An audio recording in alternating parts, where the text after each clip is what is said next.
sedimentary rocks, and as we know, the term classification in geology refers to identifying. I'm gonna just actually turn these lights off because they put a glare on my thing. So sorry if it's really dark. Try to stay awake. I know it's challenging at times. I see some of you nodding off here and there. This is not gonna help. I know, but I can't. There's too much glare on the screen otherwise, and then I can't see it on my videos. Also, who wrote with this marker? Was that me? I don't think so. Okay.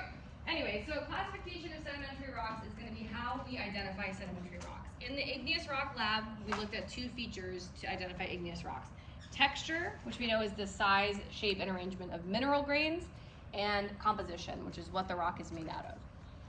In sedimentary rock, we use the same two characteristics to determine sedimentary rocks. We look at texture and we look at composition. And it depends on the type of rock that you're trying to identify. For detrital, which are also our clastic sedimentary rocks, we pretty much use one characteristic, and that is texture, and particularly grain size. And we talked a little bit about that last class. If the grains are the size of mud, it's called mudstone. If they're the size of sand, it's called sandstone. So it doesn't really matter what they're made out of, it just matters how big they are. And then for chemical and organic rocks, we typically are gonna look at the mineral composition to determine what the rock is. So these are gonna be some of our popular or common sedimentary rocks that we'll identify here. Bless you. Bless you. You're likely to see these in the lab on Monday. So detrital sedimentary rocks, if they have a coarse texture, we've talked about all of these examples before. Breccia, if they're angular. Conglomerate, if they're rounded pieces. With a really fine texture, we're gonna have our shale or mudstone. Slightly less fine would be our siltstone. These rocks are all gonna look really similar to one another. For your purposes in the lab, you might not be able to differentiate these. That's okay. And then sand-sized particles would give us sandstone.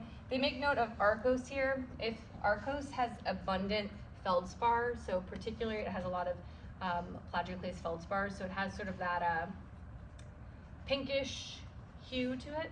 So it has a little bit more of a reddish pinkish tone than a traditional quartz sandstone, which would be more like a creamish or whitish color. So those are our detritals. That's the ones that we're gonna see. Guaranteed you're gonna see conglomerate, breccia, and shale in your lab. For sure you will. I mean, not breccia. Conglomerate, sandstone, and shale. I pointed to it and I said the wrong thing. Now on this side, let's check out what we got. Limestone, limestone, limestone, limestone, limestone, and then some rock salts. So pretty much most of the chemical or biochemical are going to be limestone. They're made of calcite, CaCO3. They're either formed naturally when the organisms, take it out of the seawater, build their shells, and then die, and then they get liquefied together to create our biochemical or our organic limestones, or they form through precipitation, making either crystalline or travertine, which we talked about with, the stalactites and stalagmites. So pretty much if you're seeing a chemical rock that's sedimentary, it's probably going to be limestone because most of them are. But there are a few other varieties we might see, like chert, flint. We talked about these are some of the quartz-based chemical sedimentary rocks. And then some of our salts, like rock gypsum and rock salt, and then coal. I don't think I have any coal for you in the lab, but that would be considered a biochemical rock as well. Okay, so definitely you're gonna see some of those. You're gonna see limestone. It's a very, very common rock on Earth, covering a big portion of the Earth's surface. This is an example of a rock. We see the grains in there. You just pass it. Yeah. Now for this part, we're just going to look at essentially some of the different information that sedimentary rocks can tell us.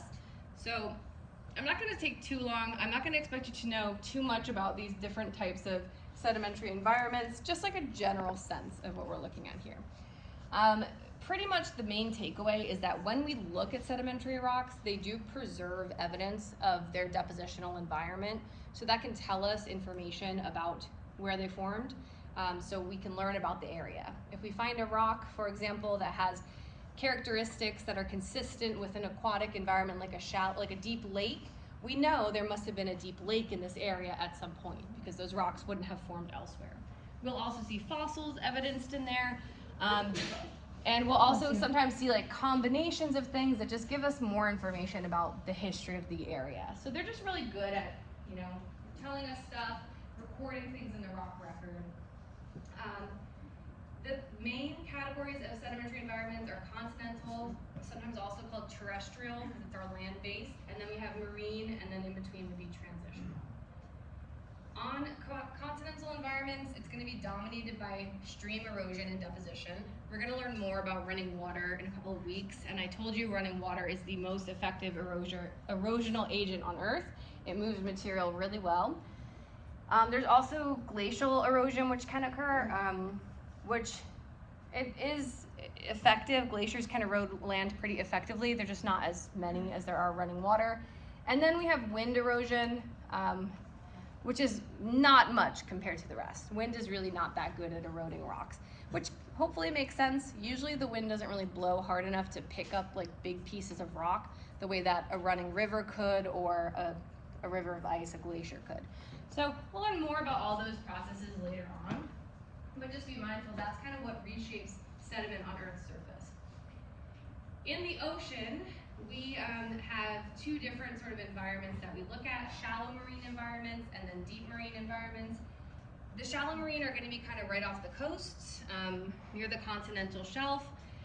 There's going to be a lot of terrestrial sediments that get washed from the rivers into the oceans, and this is going to create, you know, a lot of sediment in that area, so a lot of production of sediment in that area. And then further out towards the sea, we have our deep marine environments. This is mostly just going to be tiny little sediments that eventually settle through the ocean to the deep ocean floor. And then there are something called turbidity currents, which are submarine landslides. That would be an exception that would pull like larger sediments down into the deep ocean. Typically the larger sediments are going to get dropped right where the river opens into the ocean. So in the more shallow marine environments, you'd have the larger sediments, and the finer ones would get pushed out. But sometimes when all those larger sediments build up on top of each other near the mouth of a river, it creates that landslide where eventually the slope fails and it drags some of that sediment down deeper. That's the turbidity currents that we just mentioned. So again, this is sort of just for our information type thing. Transitional environments are going to be the ones in between. So like your beaches, your tidal flats, any places where you're going in between land and sea, these are your transitional environments. This picture is very hard to see from where you're at, but it's just kind of showing some of the different effects of erosion on the Earth's surface and what you might find in these different areas. We're going to learn more about this when we learn about the different erosional agents. You can see like sediment is deposited pretty dramatically in different ways, depending on where you're located. This last part is just going to talk to us about something called sedimentary facies. A facies is basically just a collection of, like in this instance, it's going to be a collection of certain types of sediments that have a particular like characteristic. So when we find this collection together, it tells us like something about the depositional environment. Different sediments are going to accumulate in adjacent environments. Sand is being deposited on the beach, mud is being deposited further offshore because it's smaller, so it gets carried further. So you kind of expect to see some things mixed together in one area, a different assemblage of things in another area, and then the transitions between them are gradual, not just like a hard stop. They kind of fade into one another. So this is what we would observe here. We have a sandstone facies at the front, shale facies in the middle, limestone further out. So again, it should make sense. When sediment is being pulled from the land and into the sea, it opens out here. The bigger pieces, the sand, gets dropped off first. So it creates this mixture of sand-like deposits that we would see in the sediment, in the sandstone facies. It's gonna make sandstone rocks. A little bit further out, the smaller pieces of sediment start to get deposited. They get carried further because they're smaller, so they take less energy to move, so they can go a longer distance. And then the further we get from the land, now we're kind of to the point where there isn't as much terrestrial sediment being emptied in, because everything that got pulled from the land kind of ended up in one of these two spots. And then over here, we have the limestone facies, because this is where all of the like little sea critters are dying, and that's the primary sediment that we're seeing in the deeper ocean. So it's just telling us a little bit about where these rocks probably formed. And then we can see other structures embedded in the sediment. we talked about fossils a little bit, and if you want to learn more about fossils, we can talk more about them at some point. So there's many different types of fossils. They just preserve evidence of the past, of living organisms from the past. And then we have other layers of sediment in the rock, what are called strata or beds. So when we talk about sedimentary rock, and again, we'll learn more about it specifically when we do relative dating, they're going to learn about the strata. You're going to learn about all the layering that the sedimentary rocks get deposited in. It's the most common characteristic feature of sedimentary rocks is having this layering where you see different types of sediments grouped together. You can also have cross-bedding, which occurs when the layers in the sedimentary rock are inclined against each other. So this would be characteristic of things like sand dunes or deltas or some other forms of stream deposits. So pretty much, again, once we see these structures, it just clues us in as to like what was happening when this rock formed. And we'll learn more about all of these processes later. Okay, so this is the strata. You can see the layering there. It gets put down layer by layer. This is showing us a little bit of cross-bedding, so you can see that the layers are kind of inclined to one another. They're not flat across. Almost like a feathering pattern. Yeah, basically, it's going one direction and the other direction. And then graded beds can also occur when there are sediment in a strata that change from coarse at the bottom to fine on top. So this would be kind of the opposite of what we would normally anticipate. And again, it has to do with those turbidity currents. Other things that we might see are ripple marks. These are going to be kind of consistent with shallow water. We might see mud cracks. This is going to show an environment that's alternatively wet and dry. So mud cracks are going to be present like on desert floor or something where there might have been a hard rainfall and then it dried out, so we have cracks in the mud. And then of course fossils themselves. I have a fossil that was like, I think a mud rock that a worm got trapped in.